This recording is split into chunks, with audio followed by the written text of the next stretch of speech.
नमस्कार शेतकरी मित्रांनो, ऊस लागवड केली असेल किंवा करणारा तर रासायनिक खत फार महत्वाचं आहे चांगलं उत्पादन घेण्यासाठी। तर तुम्ही माती परीक्षण करून रासायनिक खत दिलं तर फार चांगलं, नसेल केलं तर मी या पद्धतीने सांगतो असं जर खत दिलं तुम्हाला उत्पादन चांगलं मिळेल। त्याच्या मागे शास्त्रीय कारण पण आहेत।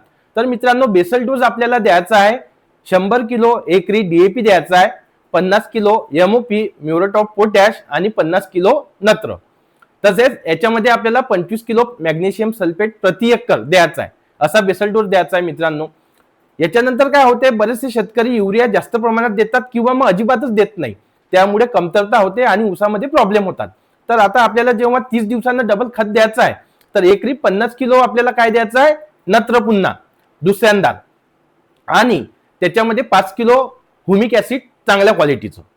पुन्हा मित्रांनो तिथून आपल्याला 2 महिन्यानं म्हणजे 60 दिवसानं पुन्हा आपल्याला काय करायचं आहे, 50 किलो नत्र द्यायचं आहे आणि जवळपास 25 ते 30 किलो तुम्ही म्युरेट ऑफ पोटॅश पुन्हा देऊ शकता।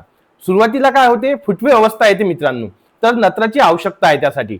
तर आपल्याला 30 दिवसांना आपण नत्र दिलं, ह्युमिक ऍसिड दिलं, मुळांचा चांगला घेर झाला पाहिजे, आणि नंतर 60 दिवसांना पुन्हा आपण नत्र देत आहोत आणि पोटॅश देत आहोत। कारण नत्र आणि पोटॅश दिलं तर बाकीचे अन्नद्रव्य सुलभतेने उपलब्ध होतात जमिनीतून पिकाला। तर पुन्हा आपल्याला 60 दिवसांना काय करायचं आहे, 50 किलो युरिया आणि 25 ते 30 किलो म्युरेट ऑफ पोटॅश एकरी।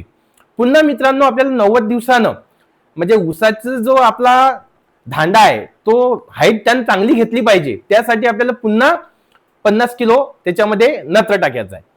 म्हणजे असं आपण 4 वेळेस नत्र दिलं, 2 वेळेस पोटॅश दिलं, आणि चौथ्यांदा जर असं वाटलं की अन्नद्रव्याची कमतरता आहे, पानावर काही असं दिसलं आपल्याला, तर याच्यामध्ये आपण 40 किलो मायक्रोन्यूट्रिएंट ऍड करू शकतो युरिया सोबत। हा झाला तुमचा चौथा डोस। आता फवारणीतून सर्वात महत्वाची मित्रांनो फुटवे अवस्था। तर फुटवे अवस्थेसाठी आपल्याला काय करायचं आहे, 1261 खत घ्यायचं आहे 100 ग्राम प्रति पंप, आणि मायक्रोन्यूट्रिएंट घ्यायचं आहे चांगलं दर्जेदार, जवळपास ते घ्यायचं आहे 50 ग्राम। अशी फवारणी करा। तिथून पुन्हा मित्रांनो आपला धांड्याचे जे फुटवे आहे ते टवटवीत राहिले पाहिजे आणि धांडा बी पोसावला गेला पाहिजे, त्यासाठी काय करायचं आहे, पुन्हा आपल्याला 05234 हे खत घ्यायचं आहे 100 ग्राम, आणि याच्यात मॅग्नेशियम सल्फेट झिंक टाकू शकता तुम्ही 25-25 ग्राम, अशी फवारणी करायची आहे।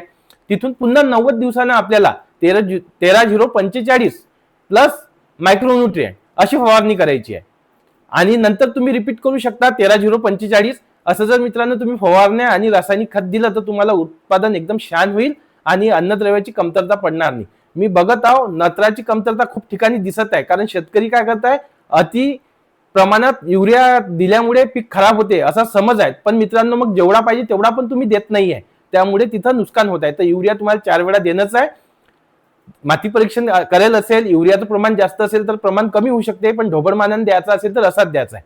आणखी नवनवीन व्हिडिओ येतील मित्रांनो, कमेंट करा, काही प्रश्न असले तर मी त्याच्यावर लगेच तुम्हाला व्हिडिओद्वारे उत्तर देईल। थँक्यू।